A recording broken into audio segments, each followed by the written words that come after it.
My stepdaughter's boyfriend has ruined my precious angel, but no matter how much we show her that he is a P.O.S, she won't listen, so we have no choice but to let her hit rock bottom with Wreck-It Ralph and have them live in a homeless shelter. I call my stepdaughter's entitled boyfriend Wreck-It Ralph, no relation to the trademark cartoon, just coincidental naming. He has a tendency to break/ruin/tear up everything he touches. My stepdaughter, who is actually a sweet and endearing young woman whom I love dearly, has, like many young women with self-esteem issues, allowed herself to be led astray by Veer. In the year they've been together, she's lost everything, but at 23 she is old enough to learn her lessons without us parents coming to her rescue until she gets rid of Veer and back on track. When they first got together, they lived with her dad and myself for a few months.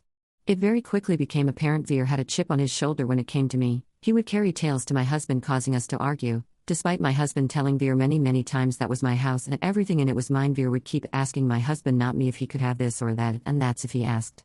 He kept getting more and more animals despite our telling him no more. Neither were taking care of the ones they had. They weren't buying dog or cat food or cat litter, my husband and I were. They weren't picking up the messes, and they weren't training them, allowing them to tear up our belongings. Mary Jane is legal in our state, and there is a dispensary in our town, and the only work these two would do is door delivery, her job with a daily payout, just to get enough money for Veer to make a purchase at the dispensary every day, along with eating at fast food restaurants. Veer's chip on his shoulder when it came to me was such that they brought my husband a soda one night, walking in the back door right past me, calling out loudly, "We got you your favorite soft drink," to my husband in the living room with zero inclusion to me. Another example is my stepdaughter asking if she could use my debit card to go get the four of us drinks at a local convenience store one hot day. My husband and I were unloading stuff from the truck and trailer in the backyard, which was no problem. However, when checking my account, they spent $20 on food for Veer without asking. The end came when I told them they had to replace the bedroom door their dog chewed the bottom out of, and refused to allow the pit bull mix they wanted to rescue, even though it had a bite history, to enter my home. They moved to my stepdaughter's mother's home at that point.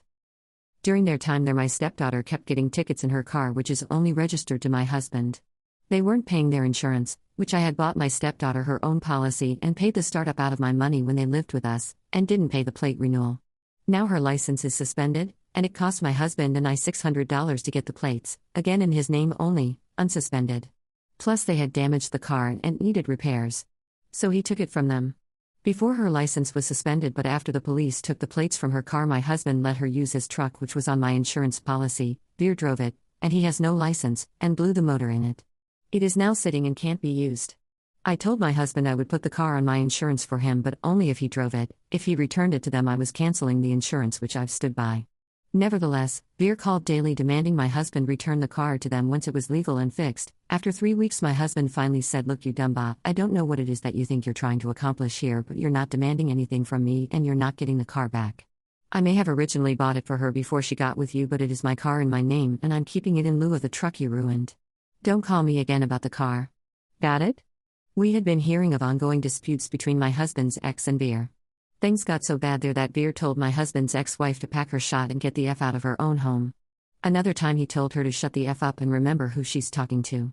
So we all decided it was time to let our daughter hit rock bottom, since she wasn't seeing how Veer had taken her from being a sweet, lovable, well-liked, and responsible girl in a college nursing program to this person with a criminal history and no prospects at the moment.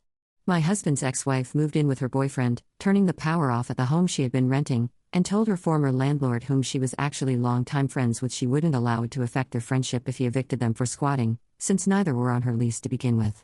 When my stepdaughter called wanting to come back, my husband told her she could, but Veer could not.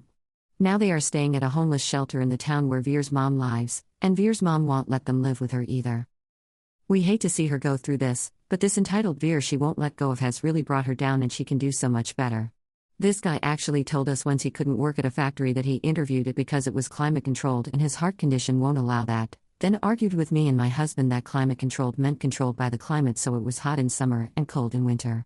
We haven't seen him hold a job or do anything useful and productive since they've been together, just demand from and use the people who love the girl he's become a Klingon to. Commenter 1. 9/10 he's abusing her in some form. Whatever you do, don't break contact with her. Commenter 2. Climate controlled, my hot tea just came out my nose. Commenter 3. Veer is the scum of the earth and we need to teach our kids to beware of losers like this. Also, we need to teach our kids to not become losers like this.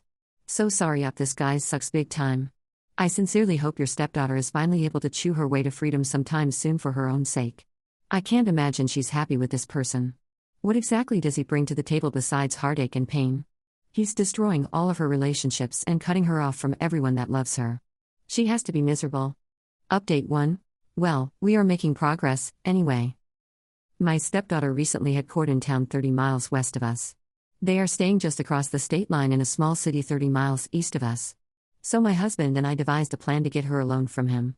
We said the only car running was the 2-seat convertible and could only take her for her court appearance.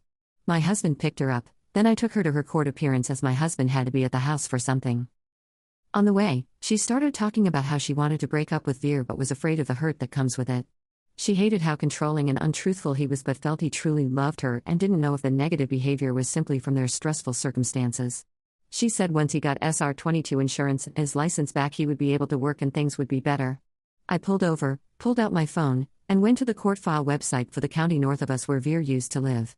I pulled up 6 cases in his name, 3 to do with driving with multiple citations in each. The most recent, he was speeding, ran a stop sign, hit a woman, fled the scene, had a suspended license and registration, and had obviously no insurance. He was arrested later and had to post bond. That case he had $4,000 in fines, plus we had received a letter at our house from the state stating he owed $11,000 in restitution to the woman for damages and that his license was permanently suspended until the restitution, any related court-imposed fines, and state-imposed reinstatement fee was paid along with proof of SR-22 within 48 hours of release of suspension by the state. My husband accidentally opened it, it arrived in a stack of other mail and he didn't look at addressee. She was deflated and angry, stating they talked at length and he never told her any of that, only that he needed SR-22 because he got caught driving without insurance and had to have it before he could get his license back. As someone who used to have my own insurance sales license, I told her no, you can't get insurance if your license is suspended or revoked, at least not in our state. He would have to get his license valid then get insurance for mandated SR-22 reporting. She herself ended up on probation for her driving issues related to him with a 6-month suspension and $750 in fines, lucky break from judge in all honesty. She too will have to have SR-22 once her suspension is over. Afterwards, while I stopped at the store to get stuff for supper, Veer kept calling and demanding she come back. Despite plans to have supper with her that evening, she ultimately gave in to the relentless calls and asked her dad to take her back before I could cook. I did verify that yes, she has an IUD for those that inquired. She was very unhappy with her situation and beginning to see him for what he is, and how in the year they've been together has brought her down. However, she's not quite at the leaving him point, but hopefully with any luck she'll be calling to come home soon. She knows she has a place here with us, but he doesn't. Commenter: despite everything you told her, she still isn't at the leaving him point?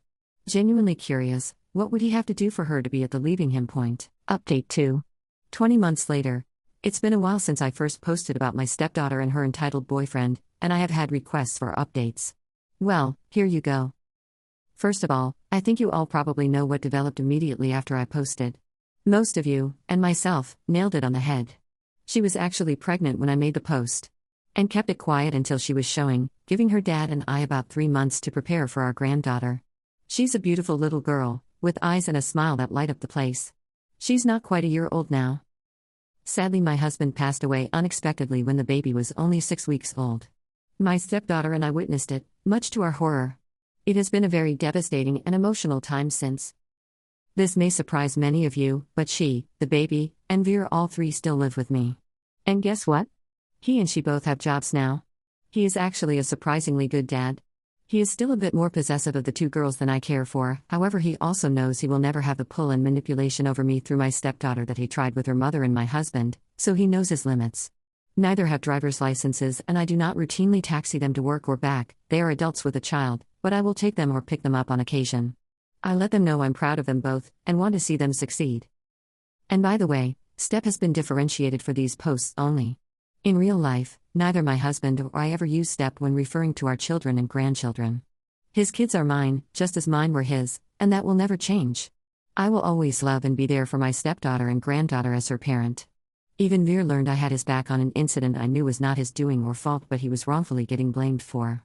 When my husband was unalived, as she and I sat stunned in the ER with his body, Veer was the first family member through the door to us still in his work uniform having come straight from his job, falling to his knees in genuine tears and pulling us both into a tearful group hug as we all cried together.